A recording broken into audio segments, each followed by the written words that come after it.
Dear all welcome to S&S publication. So this is Venkat. ఈ question ని చూసుకున్నట్టయితే మనకి runs and innings based question అని చెప్పొచ్చు. ఓకే, ఒక క్రికెటర్ ఎలా స్కోర్ చేస్తాడో వాటికి సంబంధించి బిఫోర్ అండ్ ఆఫ్టర్ మ్యాచ్ కు సంబంధించి ఆవరేజ్ ని ఏ విధంగా కనుక్కోలో చేసే ప్రయత్నం చేద్దాం.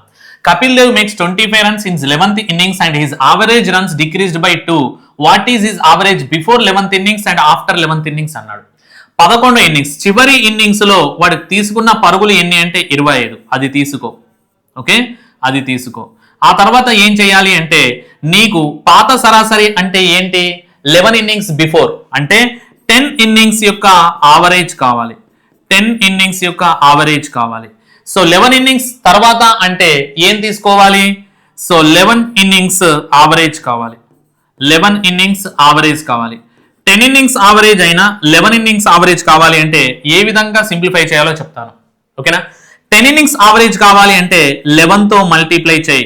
11 innings ఆవరేజ్ కావాలి అంటే 10 తో మల్టిప్లై చేయి. దేన్ని మల్టిప్లై చేయాలి, ఆవరేజ్ తగ్గినదా పెరిగినదా అనే నెంబర్ ఉంటుంది చూసారు, ఆ నెంబర్ ని తీసుకొని మల్టిప్లై చేయి. 11 2s వాల్యూ ఏమవుతుంది, 22 అవుతుంది.